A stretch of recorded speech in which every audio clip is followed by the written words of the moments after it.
चलिए आज सुनाते हैं इस कहानी का दूसरा पार्ट। पहले वाले पार्ट में हमने पढ़ा था कि एक सेठ के 4 बेटे थे और वे उनका श्राद्ध नहीं निकालते थे और न ही कोई दान करते थे। इस कारण वे पितर दुखी रहते थे और बारी बारी अपने बेटों के सपनों में दर्शन देते थे, पर उनके बेटे सुबह उस सपने को भूल जाते थे तो उनके व्यापार में बहुत हानि होती है। तो चलिए आगे की कहानी स्टार्ट करते हैं। सभी भाइयों में वाद विवाद होने शुरू हो जाते हैं और आपस में उनकी लड़ाई झगड़े होने लगते हैं। पूर्वजों द्वारा जमा की गई हुई सारी पूंजी जमीन जायदाद को बेच डालते हैं और पूरी तरह बर्बाद हो जाते हैं। सभी भाई एक दूसरे से अलग हो जाते हैं और अपना अपना पेट पालने में लग जाते हैं। उदाहरण, स्वर्गलोक में पितरों को अपने पुत्रों की ऐसी दुर्गति देखकर बहुत पीड़ा होने लगी।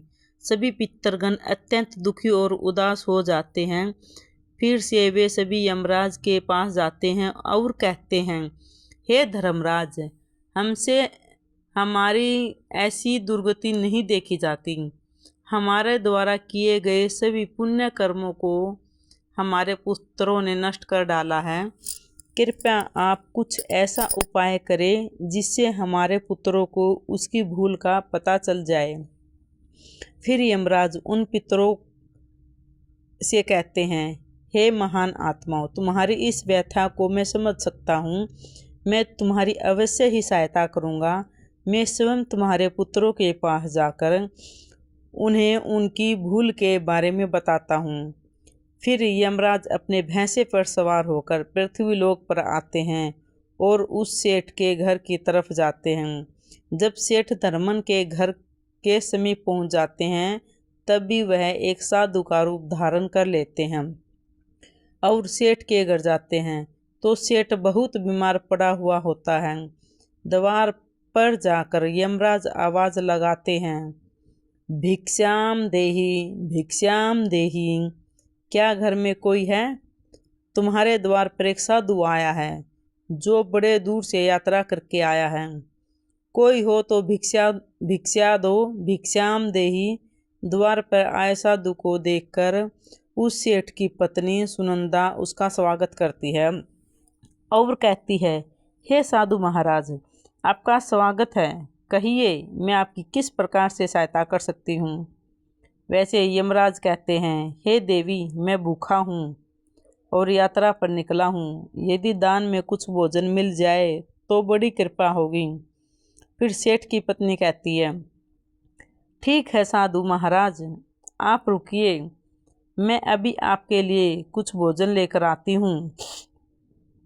सेठ की पत्नी के चेहरे पर दुख देखकर यमराज कहने लगते हैं, हे पुत्री, तुम्हारे मुखमंडल पर दुख दिखाई पड़ रहा है। अगर कोई गोपनीय बात ना हो तो मुझे बताओ, तुम्हारे दुख का क्या कारण है?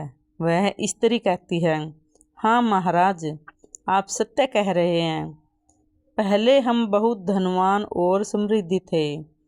मेरे पति और उसके भाई सभी साथ साथ रहते थे, किंतु अचानक ही सभी भाइयों में झगड़ा हो गया। अचानक से हमारा सारा व्यापार खत्म हो गया और हम सभी दरिद्र हो गए। यदि किसी दोष के कारण हुआ है तो कृपया आप हमें बताइए। तब साधु कहता है, हे पुत्री, तुम्हारे घर में पितर दोष है, इस कारण से तुम्हारे पति की यह दशा हुई है। तुम्हारे पति के कर्मों के कारण उसके पूर्वज गुस्सा हैं। साधु की बात सुनकर वह सेठ वहाँ पर आता है और साधु से पूछने लगता है, हे साधु महाराज, कृपया मुझे बताइए, मैंने ऐसा कौन सा पाप किया है जो मेरा सब कुछ बर्बाद हो गया? मेरे भाई भी मुझे छोड़कर चले गए और मैं बीमार पड़ गया।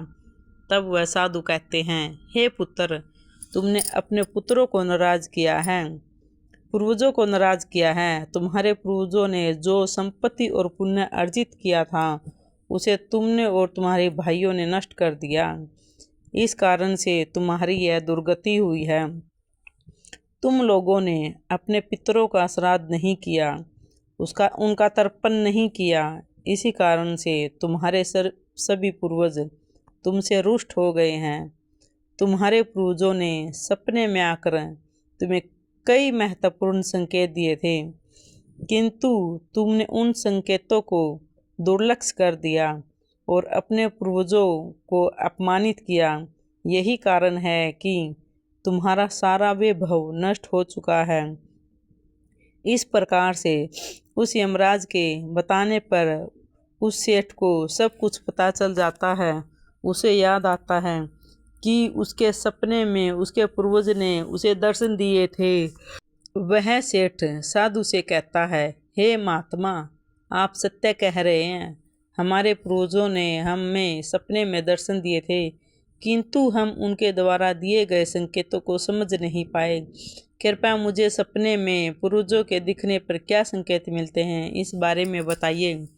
फिर वह साधु कहते हैं, हे पुत्र, अब तुम ध्यान से सुनो। मैं तुम्हें सपने में पूर्वज दिखाई देने पर मिलने वाले संकेतों के बारे में बताता हूँ। साधु रूपी यमराज कहते हैं, पुत्र, यदि पितरों का उद्धार नहीं होता है तो वह प्रेत योनि में ही मृत्यु लोक पर भटक भटक रहे होते हैं। वह भूखे प्यासे हैं, व्याकुल होकर अपने परिवारजनों के घर में प्रवेश करते हैं। सुनो, अब मैं तुम्हें उनसे भी संकेत के बारे में बताता हूँ जो तुम्हें ध्यान से रखना चाहिए। यमराज ने साधु के वश में सेठ को बताया, यदि तुम अपने सपने में अपने पूर्वजों को अपने भूखा प्यासा से व्याकुल देखते हो तो यह संकेत अत्यंत महत्वपूर्ण है। इसका तात्पर्य यह है कि तुम्हारे पितर अभी भी प्रेत योनि में भटक रहे हैं।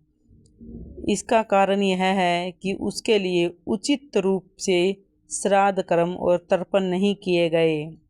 वे अब भी अपने परिवार से आहार और जल की प्रतीक्षा कर रहे हैं। यह स्थिति तब उत्पन्न होती है जब पूर्वजों का तर्पण समय पर नहीं किया जाता या जब श्राद्ध की प्रक्रिया को पूरी श्रद्धा से नहीं निभाया जाता। तुम्हारे पूर्वज संकेतों के माध्यम से अपनी पीड़ा व्यक्त कर रहे हैं ताकि तुम उनकी स्थिति को समझो और उनके लिए आवश्यक धार्मिक अनुष्ठान कर सको। इस समस्या का समाधान यही है कि अपने पितरों के लिए विधि पूर्वक श्राद्ध कर्म और तर्पण किया जाए। सेठ को और स्पष्ट करते हुए यमराज बोले, अगर तुम्हें अपने सपने में मृत पूर्वज जंजीरों में बंधे हुए दिखाई देते हैं तो यह अत्यंत चिंता का विषय है। यह संकेत इस बात पर प्रतीक है कि तुम्हारे पितर किसी बंधन में हैं, उन्हें मुक्ति नहीं मिल पाई है। यह स्थिति तब उत्पन्न होती है जब उनके श्राद्ध या तर्पण में किसी में नहीं किए जाते या उनके लिए आवश्यक धार्मिक कार्य अधूरे रह जाते हैं। यह दर्शाता है कि पितरों की मुक्ति में बाधाएं उत्पन्न हो रही हैं। इस समस्या का समाधान भी यही है कि तुम दान, श्रद्धा और तर्पण का आयोजन करो ताकि पितरों की आत्मा को शांति मिल सके और वह अपने बंधनों से मुक्त हो सके। यमराज ने गंभीरता से कहा, अगर तुम्हारे पूर्वज सपने में मैले और फटे पुराने वस्त्र पहने हुए दिखाई दे तो यह अत्यंत अशुभ संकेत है। यह इस बात का प्रतीक है कि तुम्हारे पितर अत्यधिक पीड़ा और दुखी हैं। वह प्रेत योनि में भटक रहे हैं और उनकी आत्मा को शांति प्राप्त नहीं हो पा रही। यह तब होता है जब उनके लिए श्राद्ध कार्य, तर्पण और पिंडदान नहीं किए। इसलिए जब भी इस प्रकार का सौपन आए, अपने पूर्वजों की आत्मा की शांति के लिए तुरंत पिंडदान और तर्पण करना अनिवार्य होता है।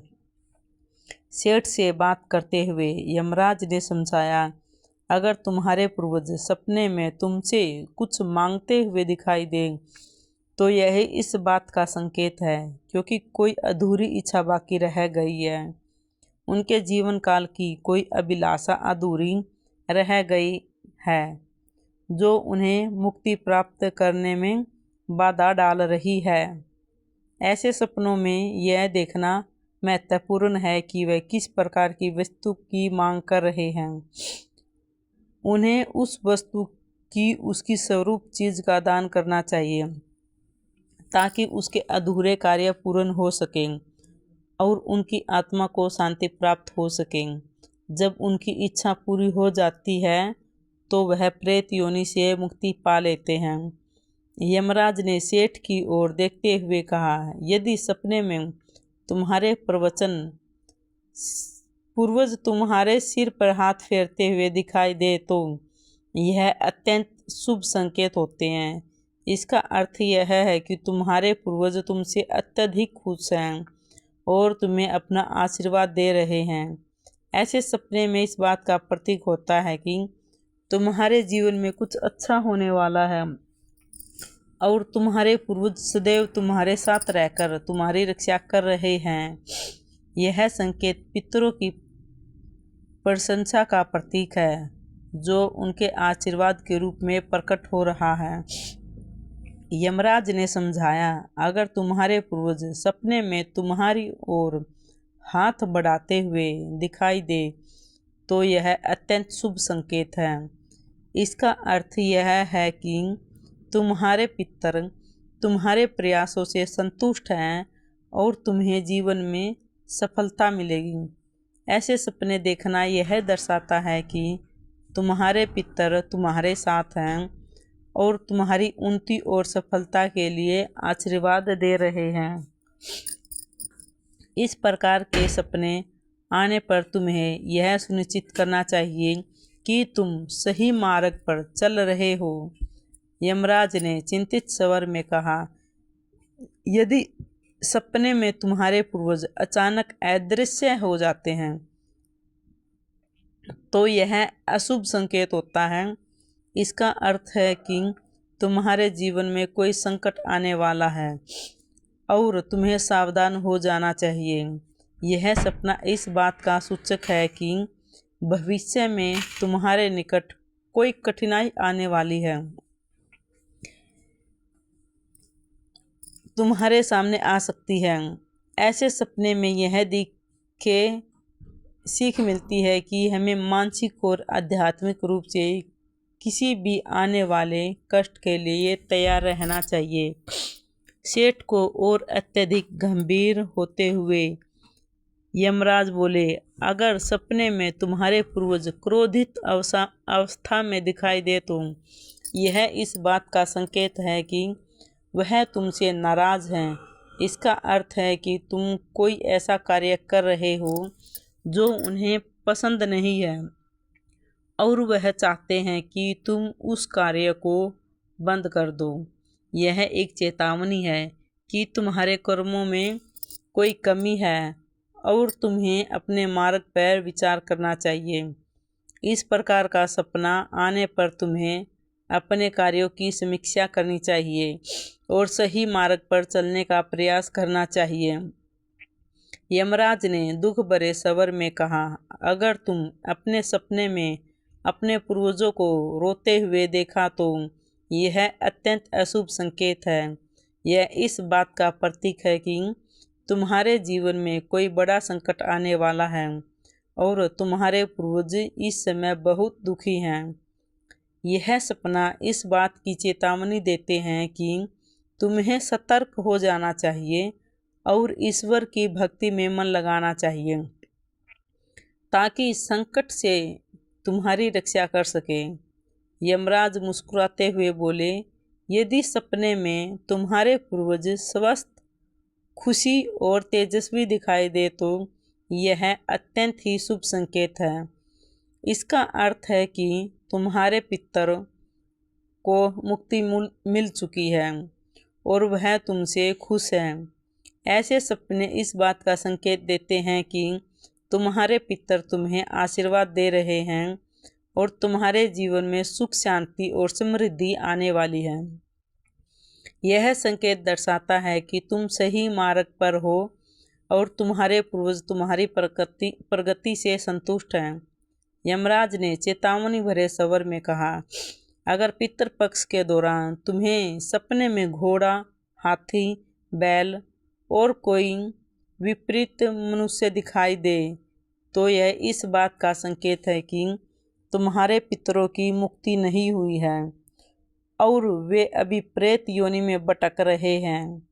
यह इस बात का भी संकेत है कि वे तुमसे बहुत दुखी हैं। ऐसे संकेत मिलने पर तुम्हें तुरंत पितरों की संतुष्टि के लिए दान और श्राद्ध करना चाहिए ताकि उनकी आत्मा को शांति मिल सके। अंत में यमराज बोले, यदि तुम्हें सपने में कोई जानवर जैसे कुत्ता, बैल, गाय और कोई जानवर मनुष्य की तरह बात करते हुए दिखाई दे तो यह बहुत विचलित करने वाला संकेत है। इसका मतलब यह है कि तुम्हारे पितरों की आत्मा को शांति नहीं मिल रही। यह इस बात का संकेत है कि तुमने उनके लिए जरूरी धार्मिक कार्य अधूरे छोड़े हैं। इस तरह तुम्हारे पिंडदान या और धार्मिक काम करके अपने पितरों की आत्मा की शांति के लिए प्रार्थना करनी चाहिए।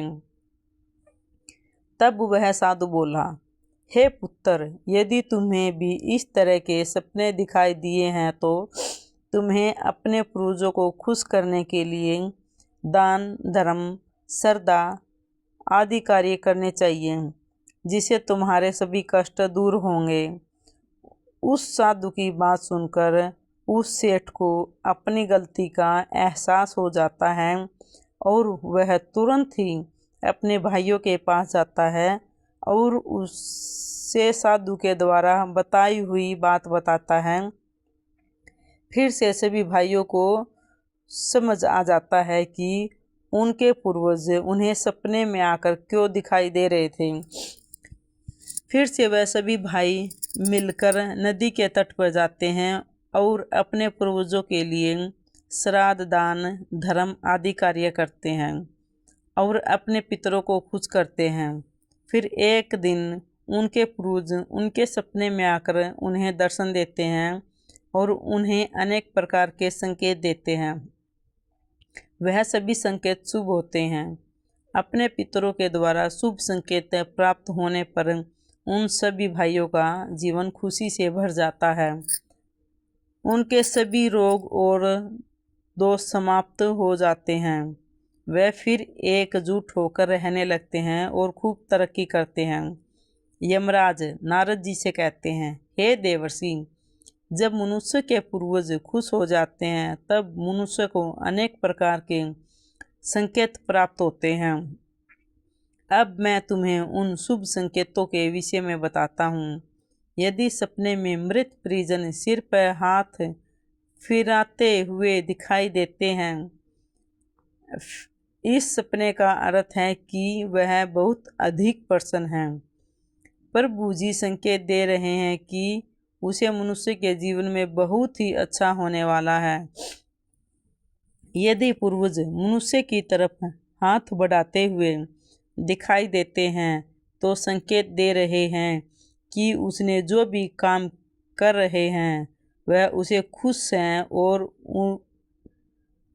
उसका में अवश्य ही सफलता प्राप्त होती है। यदि सपने में पूर्वज स्वस्थ दिखाई देते हैं और उनके मुख पर तेज दिखाई देता है तो उनके वस्त्र चमकीले और सफ़ेद रंग के होते हैं तो उन पितरों को मुक्ति मिल चुकी होती है। ऐसा समझना चाहिए। अगर सपने में पूर्वज दूर आकाश में बादलों पर बैठे हुए दिखाई देते हैं तो यह शुभ संकेत है। मनुष्य के पूर्वज बहुत पसंद है और उसे आशीर्वाद दे रहे हैं। इस प्रकार से इन सभी भाइयों को पूर्वजों के द्वारा शुभ संकेत प्राप्त होते हैं और उनका खोया हुआ सारा धन और संपत्ति उन्हें वापस मिल जाती है और सभी भाई मिलजुल कर एक साथ रहने लगते हैं और सुखपूर्वक 100 वर्षों तक जीवन व्यतीत करके दिव्य विमान में बैठकर पितरलोक ले जाते हैं। इस प्रकार से यमराज ने देवर्षि नारद को पितरों के द्वारा मिलने वाले संकेत बताए। आपको यह हमारी कहानी कैसी लगी? प्लीज़ कमेंट करके ज़रूर बताएं।